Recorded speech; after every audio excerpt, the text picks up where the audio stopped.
Oh yeah. I just want to ask, the two films you made before this, Last Life in the Universe and The Beautiful Ways, were these very Pan-Asian productions. You had Korean actors and Japanese actors, and you worked with another screenwriter, as opposed to this one, which was seemed to be a completely Thai production, and you wrote the script yourself. Was this kind of a conscious decision to make a shift, or was this just how circumstances went for this particular project? Can you hear the question? No. So the question is about the previous two films before this one, Invisible Waves and Last Life in the Universe. They are both international productions featuring actors from non-Thai actors. Korea. Yes, and the money came from the cinematographer Christopher Doyle. And this film and your next film, Nymph, are purely Thai production. Right. So is it a conscious decision to go back to Thai work, purely Thai work? No, like I said, I make films whenever I can, and I don't really care if it's what it is. As long as I'm interested in it, then I do it. And of course, making a film would cost far less than my two films before this, which was actors from Hong Kong and from Japan and from Korea, and then the production, we shoot in many countries, in many cities, and of course this would cost far less. And it's kind of after those two films to come back to something like this is a bit of a comfort for me, because you get to film in hotel rooms all the time. Where the air conditioning works, toilets work. And one really amazing thing about hotel room is that you can make a complete mess of your room, and when you come back in the evening, everything's brand new. And it's a very strange fact about hotel rooms, is that you get a brand new room every day without having to move your stuff. And what were you saying? Oh, it's not a conscious decision. It's those two films that I made before that you mentioned. They were a bigger budget and all that.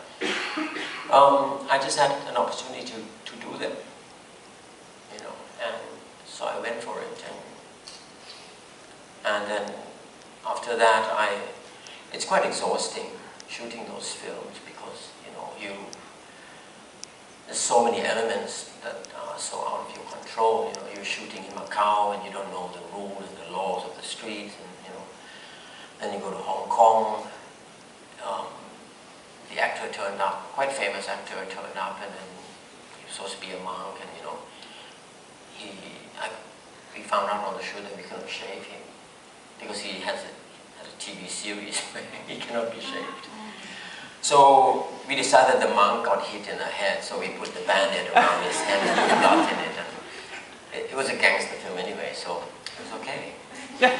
And the monk was kind of dealing in guns and things also, So we put that.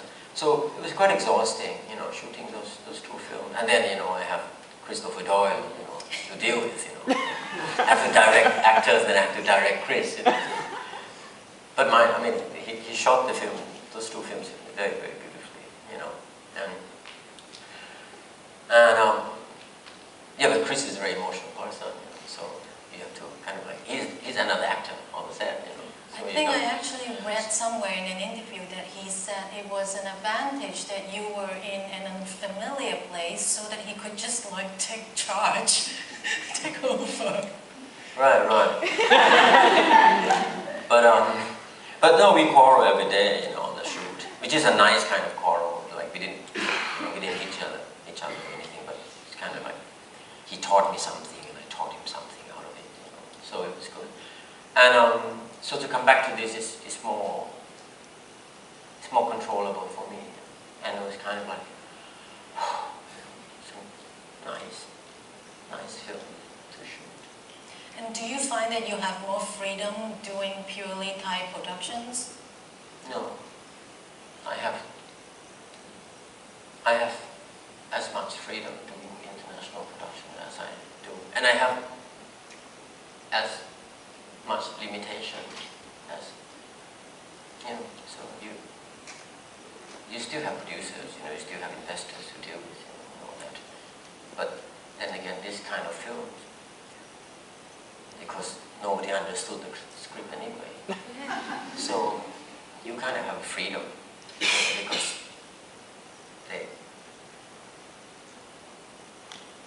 the people who gave you the money, they might have an idea what the film is about, but the sensibility of it, you know, they have to leave it up to you, and so you have a lot of freedom, you know, and you don't have famous actors, you know, who tells you that, you know, they want more close up with themselves and things like that.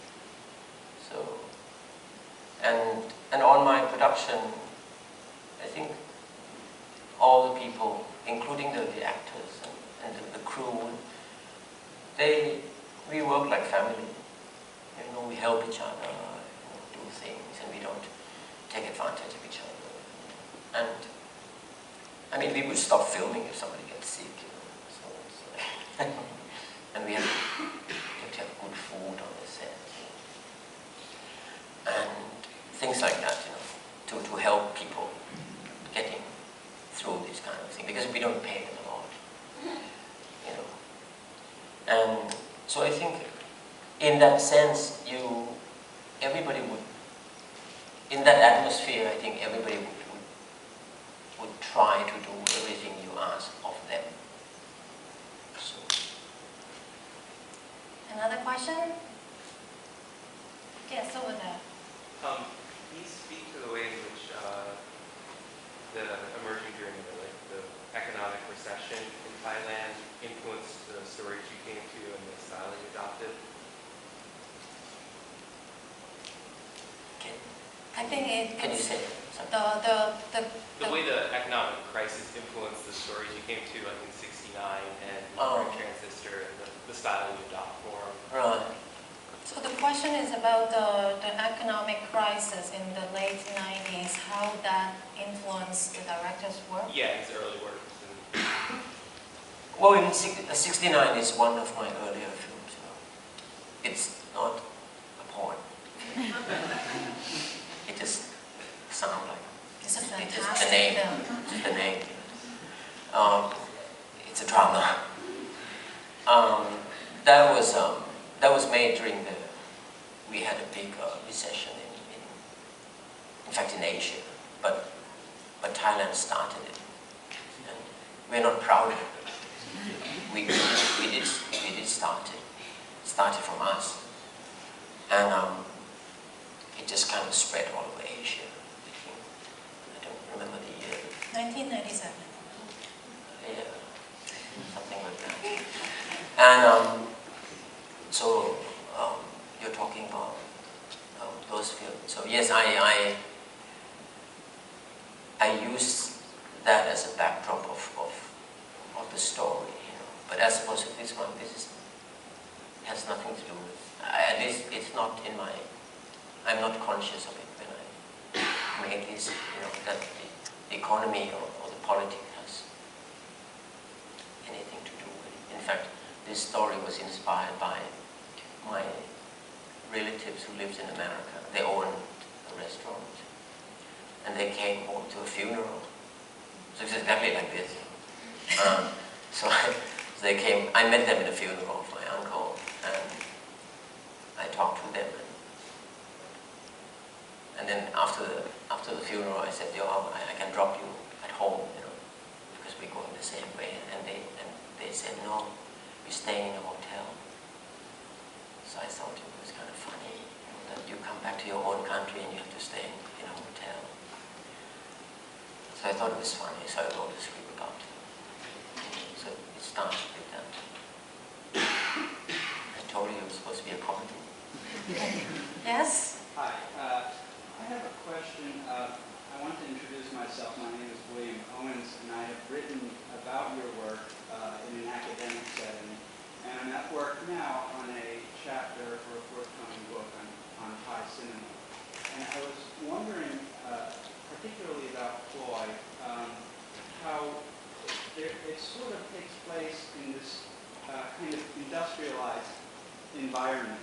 And the viewer doesn't get a real sense of the sort of vocabulary of images that they are familiar with when it comes to Thailand until the very end, when you see the temple and you see the funeral ceremony or the observance.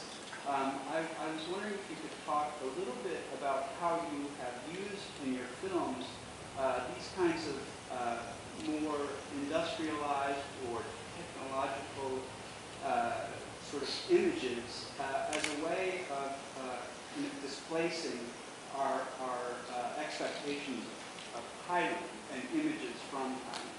I was wondering how you specifically use settings in your work to kind of challenge our preconceived notions of Thailand.